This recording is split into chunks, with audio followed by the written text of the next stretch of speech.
Well, good morning, everybody. It's me, Alex. How are you? How's your weekend? I hope everybody was productive or not productive. Whatever you had planned for yourself this weekend, I hope it happened. I got granite in one of my rental properties, so shout out to Ryan Sackman for helping coordinate that. It looks fantastic. Um, Another cool thing happened this weekend, which is going to take me to story time. Can I go to story time with you guys? Because I want to tell the story. I'm not a romantic person. Okay. So I don't want to say the time I fell in love with my wife because, I'm not that starry eyed romantic kind of person. But I do remember the moment when I thought, yeah, Martha's all right. And then I was reminded of that again this weekend. You guys want to hear about it? Well, I'm going to tell you anyways. Let's get started.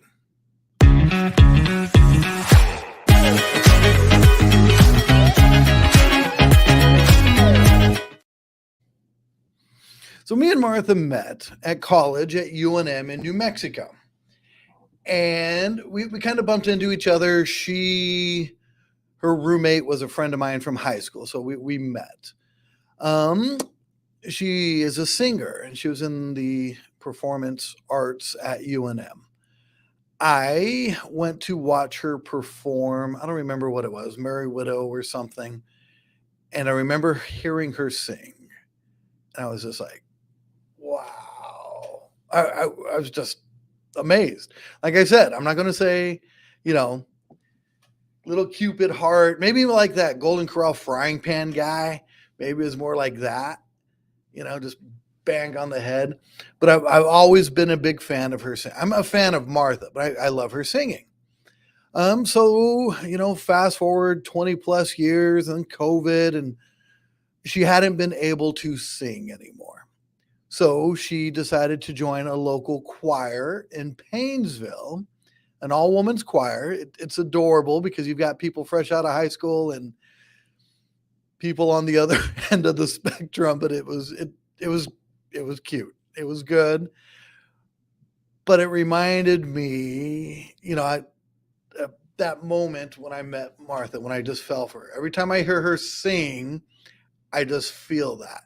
So it was great to hear Martha sing this weekend. So that's what we did. We went to a all women's choir in Paynesville, and it was a lot of fun. So that was my little story. It does kind of segue into what I want to talk about today, because like the concert they did was, I don't know, an hour and a half, with a 20-minute potty break in between. Because again, there's everybody on the whole spectrum. They probably needed a potty break in there. And the amount of work that they did prior to that for that hour and a half, months of these 2-hour rehearsals, months and months and months.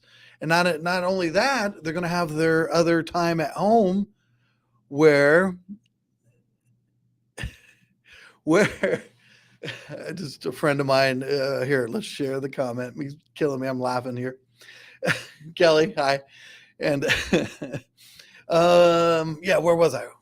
So all the work that they put into, do this one performance, right? Made me think, okay, where are we at with our business? Where are we at with what we need to do? Because seasonality, market shifting, whatever you want to call it, if we have a little bit of extra time, is it now a good time for us to sharpen the saw? You guys familiar with that term? Anybody? Sharpen the saw? It comes from a book by Stephen Covey, The 7 Habits of Highly Effective People. Read it. It is a great book. Absolutely fantastic book. But I don't want to talk about all the stuff. We'll hit it real quick. Be proactive, right? Begin with the end in mind. Put first things first. Think win-win. Seek first to understand, then to be understood. That one's actually in the Bible. That's a big one. Synergize and sharpen the saw. One of the things I do love about Keller Williams, several of those are part of our value proposition. So we're familiar with it. But sharpen the saw, what that means is. You guys ever hear this quote? Give me 6 hours to chop down a tree, and I'll spend the first 4 sharpening the axe. So let's think about this for a second, right? So if I would tell you there's something you could do that would make your work more effective, right? It would make you more diligent at what you did where you wouldn't have to do it as much. Would you be interested? Would you? Yeah. I'm not the guy that wants to work hard for the sake of working hard. That doesn't seem fun to me, right? I'm not. Why do I want a dull axe just so I can get the extra reps in just for the exercise? It probably wouldn't hurt me to get the extra exercise. But if my mission, if my goal is to chop down that tree, I'm not going to milk that thing all day. I want to know what's the quickest way, what's the best way for me to knock down this tree. Correct? I'll do that like when I'm working, like with, if I'm doing something at a property and I need a better tool, I'll just go get the tool because it'll save me time in the long run. I don't want to use the wrong tool just because I don't want to go grab it.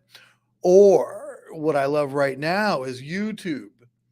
I'll YouTube everything before I do it, even if I think I know how to do it. Because why? What's it going to do? It's going to save me time. It's going to make me more efficient, more diligent, and more effective, right? Would you guys agree? Yes. I don't want you guys wasting your time trying to do things that you know aren't going to work. So let's use this time to sharpen our saw. Well, Alex, how do I do that? One, obvious, read that book would be a good start. But what do you need to learn that will make your life easier? Or what do you need to learn so you can make the amount of money you want to make? Right? If you've got a wealth goal, what do you need to learn to achieve that wealth goal? That would be first. Since we're talking about real estate today, we need to learn more things about real estate. So we always need to learn how to generate leads. Okay. So all my Keller Williams, actually anybody who's a real estate agent, join this group. I think he's got 108,000 people in it. And every day at 8 a.m., he's talking about what we need to do every day to get more business. How do we serve our people better in this shifting market? Guess how much it costs? Nothing. It's free. Let's look at it. You know who that is? That's old Chandler. Shout out. I see him right there. I actually see several other people from our office. Guys, free to sharpen the saw. Another thing I want to send you guys to, because I told you I want to give you actionable things you can do, right?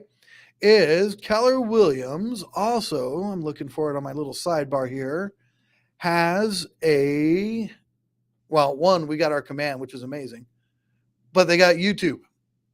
Keller Williams Realty. Look it up. Look at these. I just randomly pulled some topics. How to host a seminar. Be a powerful solo agent. Live the life you deserve. That sounds pretty cool. Manage your 80%. YouTube. Who wants to get into YouTube? Well, there's a 23-minute video that'll help you. Everybody's always complaining, I need more social media. Well, here's a quick 10-minute video to help you guys learn how to do that. Okay? Resources, they're available. If you don't know where to go, email me. I'll send you links to stuff. You need scripts? Email me. I got 42 pages of scripts for the shifting market. Whew. Sorry. I got a little excited. The tools are available for us to sharpen our saw.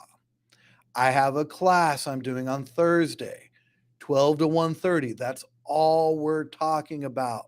Things you can do to improve your business. Things we can do to improve ourselves. It's not always just about making more money. How do we have a better life? I had a mentor, and I loved this. He told us a story about an agent. They didn't want to make six figures. They didn't want to make big money. They were happy with 30, 40,000 a year. That was it. They just wanted a little extra money for vacations and family, which is fine. But you know what he said? No, you don't, because you weren't there. He said, why don't we just make all that money in 2 months? Why drag it out for the whole year, right? Let's sharpen the saw. Let's figure out the way. Just let's achieve our goals. If it's not going to take a whole year, let's achieve that goal quickly, right? You want to get some rental properties. What do we need to learn to get some rental properties? What do we need to do to become more knowledgeable, more diligent, and effective in whatever our goals are? Being a better dad, being a better husband, being a better anything. We can sharpen our saw on all these aspects about ourselves and live our biggest, best life ever. Hope this was helpful. Comment any resources you guys like currently to sharpen your saw. And my class, I want to see you guys there. Sign up. Look for the email, noon to 1:30. I get enough of you guys signed up. Palumbo or somebody will, or Dominic, maybe we'll get us some lunch. Somebody will get us some lunch. I just need more people there. All right, guys. Thank you. Comment below, and I will talk to you later. Don't tell Martha I was talking about her, though. She gets embarrassed. All right, guys.